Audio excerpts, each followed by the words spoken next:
যাই, ধান কাটাকাটি তো শেষ হইলো, এখন একটু আইল কাটার নামে একটু জমিটা বড় করিনি। আশেপাশে তো কেউ নাই, এই সুযোগে আইলটা একটু বড় করে কাটিনি।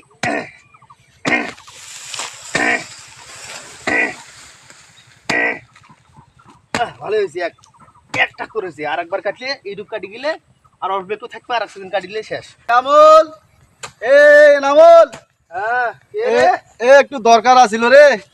তো কি অবস্থা, কি করতে, কি ব্যাপার, এগুলো তুমি কি করতেছো? আমি জমিনে আইল কাটতেছি। এইভাবে আল কাটে মানুষ? কোন ভাবে কাটে একটু দেখাই দিবা? আরে এখানে দেখানোর কি আছে? তুমি আল কাটতেছো ভালো কথা, জমির আইল পরিষ্কার করতে পারো, তার মানে আইল পরিষ্কার করার নাম করতে এইভাবে আইল কাটতে পারো না। কারণ তোমার বিপরীত সাইডে যে জমিওয়ালা আছে, জি, তুমি যেভাবে আইল কাটতেছো সেও যদি ঠিক একইভাবে আইলটা কাটে, তাহলে তার সাথে তো তোমার অবশ্যই একটা গন্ডগোল সৃষ্টি হবে। তুমি কি এটা চাও যে এই সামান্যতম আইল কাটার কারণে তার সাথে বড় ধরনের একটা গন্ডগোলে লিপ্ত হতে? না, তা তো আমি চাই না। যদি না চাও তাহলে এইভাবে ভাই আইল কাটা যাবে না।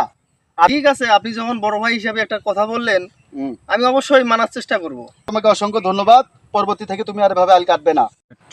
সম্মানিত ভিউয়ার্স, আমাদের সমাজে প্রতিনিয়ত ছোট বড় অনেক ধরনের গ্যাঞ্জাম সমস্যার সৃষ্টি হয়, মূলত এইসব কারণেও। এই কারণটাও হচ্ছে আমাদের সমাজে গণ্ডগোলের একটা মূল কারণ হতে পারে।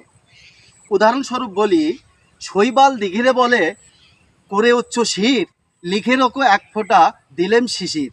শৈবাল পুকুরকে বলতেছে এক ফোঁটা শিশির দিলাম, অথচ পুকুরের কিন্তু পুরা পুকুরটাই জল ভর্তি। এক ফোঁটা শিশিরে সেখানে কী বা যায় আসে? তদ্রূপ আমাদের সমাজের কিছু কৃষক আছে যাদের ধারণা যে এই পরিমাণ যদি আইল কাটা হয় তো 4 ইঞ্চি জমি বাড়বে অথবা 2 ইঞ্চি জমি বাড়বে, তাতে কিন্তু এই প্রশস্ত জমিটার কিছুই যায় আসে না।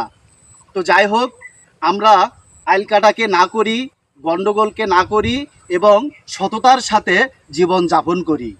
সম্মানিত ভিউয়ার্স, চলুন যেতে যেতে জমি সংক্রান্ত একটি হাদিস শোনা যাক। রাসূলুল্লাহ সাল্লাল্লাহু আলাইহি ওয়াসাল্লাম বলেছেন, যে ব্যক্তি কারো জমি থেকে 1 বিঘত অর্থাৎ 1 হাত পরিমাণ জায়গা জোরপূর্বক নিয়ে নেয়, কিয়ামতের দিন তাকে সেই জমির সমপরিমাণ মাটির 7 স্তর পর্যন্ত তার ঘাড়ে চাপিয়ে দেয়া হবে। হাদিস সহিহ বুখারী 2854 নম্বর, সহিহ মুসলিম 1610 নম্বর। আর এই ভিডিওটি যদি আপনি ফেসবুক থেকে দেখেন তাহলে অবশ্যই আমার ছোট্ট পরিবারে যুক্ত হয়ে যাবেন। আর এই ভিডিওটি যদি আপনি ইউটিউব থেকে দেখেন তাহলে সাবস্ক্রাইব করে সঙ্গেই থাকবেন। ধন্যবাদ।